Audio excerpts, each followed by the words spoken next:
ഇവിടെ ഒരു ദാമോദരക്കുറുപ്പ് സാർ ഉണ്ടല്ലോ, എവിടെയാ വീട്? എനിക്കറിഞ്ഞൂടാ. ഓ, പാനി കളഞ്ഞിട്ട് പോയ കുറുപ്പ് സാറ് അങ്ങനെയാണോ? സാർ നമ്മുടെ കമലാക്ഷയുടെ വീട്ടിലല്ലേ താമസിക്കുന്നത്? എന്തിനാ ഭാര്യ ഓടിപ്പോയത്? സാർ ഒരു പഞ്ചപാവമാ. ചെലവിന് കൊടുക്കാൻ വയ്യതായപ്പോ അവളോട് പാട്ടിന് പോയി. ആട്ടെ, നീ എവിടുന്ന് വരുന്നു? കുറച്ച് കിഴക്കുന്ന. എന്നതേ, ആ കവലേന്ന് വലത്തോട്ട് തിരിഞ്ഞാൽ 3ാമത്തെ വീടാ. ശരി.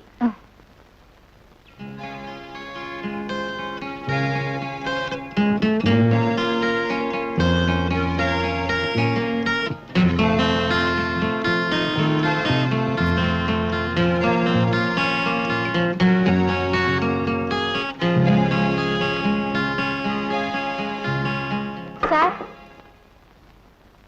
ആരും ഇല്ലേ ഇവിടെ? ആരാ അത്?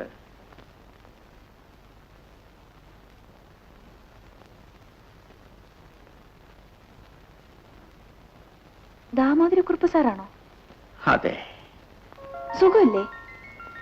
4-5 ദിവസമായി ഒരു കുളിരും പനിയും, അനങ്ങാൻ വയ്യ. അയ്യോ, നല്ല പനിയുണ്ടല്ലോ. നീ ഏതാ കുഞ്ഞേ? എന്റെ പേര് ശോഭ.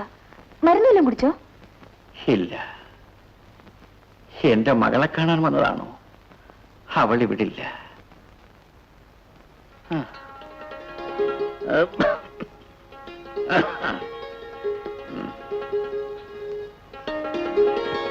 അരിഷ്ടം കുടിച്ചാട്ടെ.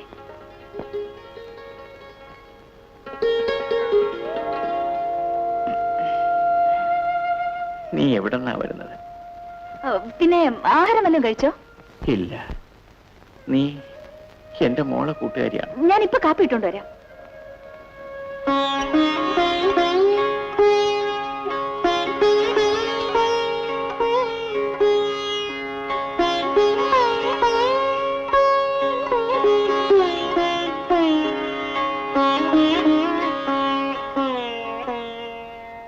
എഴുന്നേറ്റെ, ചായ കുടിക്കാം.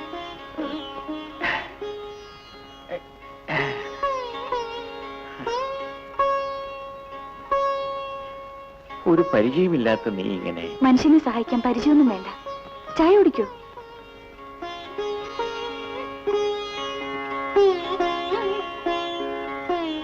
മതി.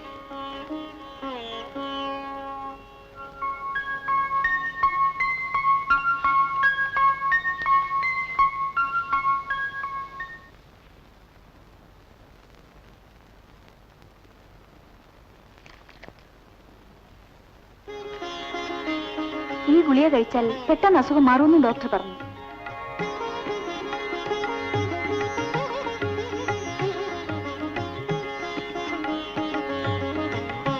നീ എനിക്ക് വേണ്ടി എന്തെല്ലാം ബുദ്ധിമുട്ടും. ഞാനിപ്പോ നല്ല ചൂട് കഞ്ഞി കൊണ്ടുവരാം.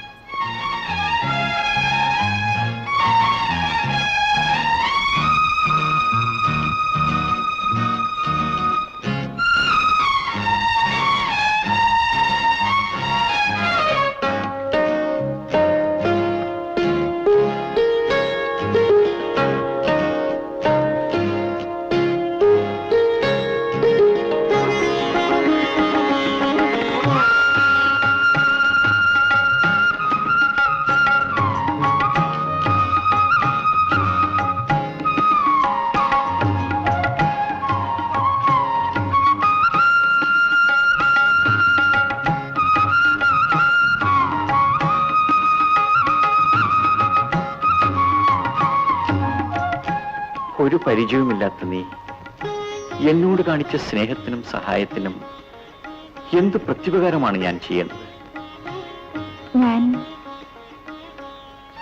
ഞാൻ ചോദിക്കുന്ന സഹായം ചെയ്യാമോ സാർ? എന്റെ നില നിനക്കറിയാമല്ലോ. 5-6 പിള്ളേർക്ക് ട്യൂഷൻ കൊടുത്താണ് ഞാൻ ജീവിക്കുന്നതും എന്റെ മോളെ പഠിപ്പിക്കുന്നതും. എനിക്ക് പണമൊന്നും വേണ്ട. പിന്നെ ഞാനിവിടെ ഇവിടെ താമസിച്ചോളാം. എന്തിന്? സാറിന് ഒരു കൂട്ടായിട്ട്. അല്ല, ഈ പെണ്ണനി ഇവിടുന്ന് പോയില്ലേ? ഇല്ല, എന്റെ സൂക്കേട് ഭേദമായിട്ട് പോകാമെന്ന് കരുതി. എന്നാലും ഊരും പേരും അറിയാത്ത ഈ പെണ്ണിനെ ഇവിടെ ഇങ്ങനെ താമസിപ്പിച്ച ആളുകൾ ഒന്നിനൊന്നും പറയില്ലേ? എന്തോ പറയാനാ? പണ്ടേ തന്നെ സാറിന്റെ ഭാര്യ ഓടിപ്പോയതാ. ഇപ്പോൾ ഒരു പെണ്ണിനെ രഹസ്യമായി വെച്ചുകൊണ്ടിരിക്കുന്നതെന്നാണ് നാട്ടുകാരുടെ ജനസംസാരം. ഇത്രയുള്ളോ? അത് ഞങ്ങൾ സഹിച്ചോളാം. നിങ്ങൾ മാത്രം അങ്ങനെ സഹിച്ചാ പോരല്ലോ. എന്റെ വീട്ടിലിരുന്നോണ്ടേ ഈ വേണ്ടാതീരം കാണിച്ചാണ്ടല്ലോ അതെനിക്കും മാനക്കേടാ. അങ്ങനൊന്നും നടന്നിട്ടില്ല, നടക്കുകയുമില്ല. പിന്നെ കമലാക്ഷി, നിങ്ങൾ വാടകയ്ക്കാണ് വന്നതെങ്കിൽ 2 ദിവസം കഴിഞ്ഞ് ഞാനങ്ങ് തന്നേക്കാം. അയ്യോ, ഞാൻ പോയേക്കാം. നിങ്ങളുടെ പാട് നിങ്ങൾക്ക്. കേട്ടില്ലേ, നീ എനിക്ക് ചെയ്ത സഹായത്തിന് കിട്ടിയ പ്രതിഫലം. ഇനി ഇവിടെ നിന്നാൽ നാളെ നിന്റെ ജീവിതം പാഴായി പോകും.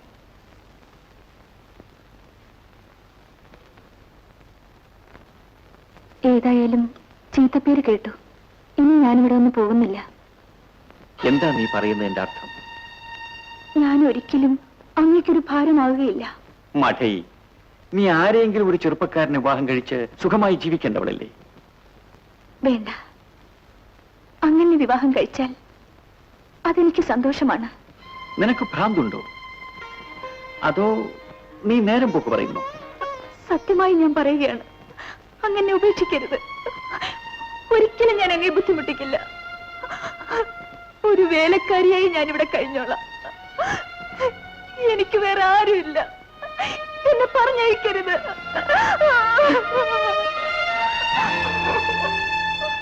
ശോഭേ, നമുക്ക് അഭിമാനമൊന്നുണ്ട്, അത് മാത്രം നീ മറക്കരുത്. നീ ചെയ്ത സഹായങ്ങൾക്കൊക്കെ നന്ദി. പോകൂ, പൊയ്ക്കൊള്ളൂ.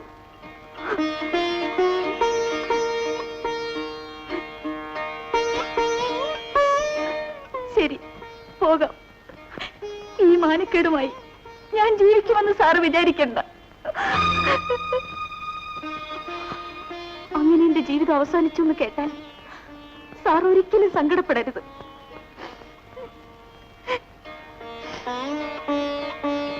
ശോഭേ,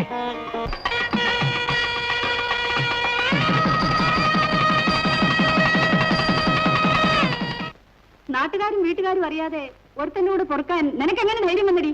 അങ്ങനെ പെട്ടെന്നൊരാഗ്രഹം തോന്നി. നിന്റെ അമ്മയച്ഛനും ജീവനോടല്ലേ ഇരിക്കുന്നത്? ഞങ്ങൾ വിചാരിച്ചാൽ നിനക്ക് അന്തസ്സായ ഒരു വിവാഹം നടത്താൻ സാധിക്കില്ലേ? വിവാഹവും മരണവും വിധിയാണമ്മേ. അഹങ്കാരം കാണിച്ചിട്ട് വിധിയാണെന്ന് പറഞ്ഞാൽ മതിയോ? നിന്റെ അച്ഛന്റെ അഭിമാനമെങ്കിലും ഒന്ന് ഓർമ്മിച്ച് നോക്കിയോ? എനിക്ക് നല്ലതെന്ന് തോന്നിയത് ഞാൻ ചെയ്തു. അതിന് ഷഷ്ടിപൂർത്തി കഴിഞ്ഞ് കിഴവനെ കിട്ടിയോളൂ നിനക്ക്? വയസ്സിനോ ചെറുപ്പക്കാരനോ, അദ്ദേഹം ഇപ്പോഴെന്റെ ഭർത്താവാണ്. അതമ്മ മറക്കരുത്. ഭർത്താവ് ഒരു നേരത്തെ ആഹാരം തരാൻ, നിനക്കൊരു നല്ല സാരി വാങ്ങിച്ചു തരാൻ ആ പെൻഷൻ വാദ്യർക്ക് ഗതിയുണ്ടോടി? ഉള്ളതുകൊണ്ട് ഞാൻ തൃപ്തിപ്പെട്ടോളാം. ഒരിക്കലും നിങ്ങളെ ബുദ്ധിമുട്ടിക്കാൻ വരികയില്ല. അയാൾ വാദ്യാരല്ലടി, മന്ത്രവാദിയോ? നിന്നെ കൂടോത്രം ചെയ്ത് വശീകരിച്ചത് വേറെന്തോ കാര്യത്തിന് വേണ്ടിയാ. എന്റെ ചേച്ചിയുടെ ഭർത്താവാണോ? അതെ, ഇരിക്കൂ. അതായത് അളിയൻ. അപ്പുപ്പൻ, അളിയൻ അപ്പുപ്പൻ.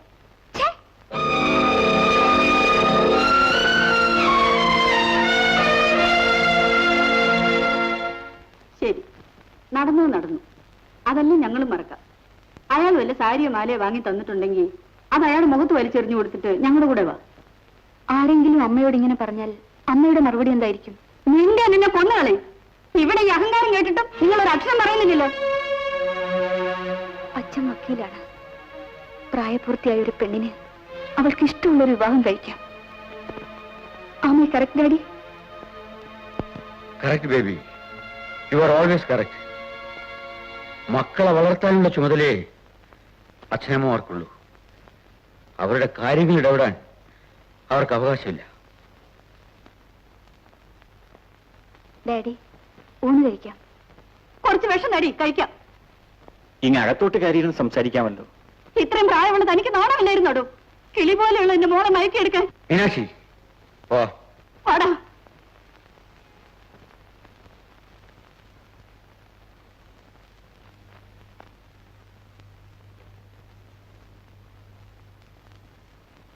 ശോഭേ, എന്താണ് നിന്റെ അർത്ഥം? എത്ര നാളത്തേക്കാണ് ഈ നാടകം? ജീവിതം അവസാനിക്കുന്നത് വരെ.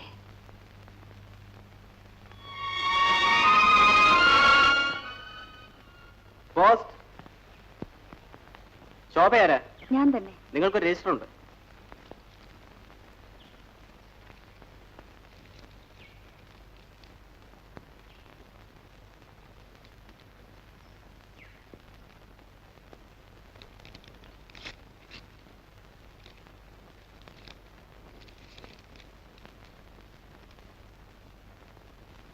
എന്താ അത്?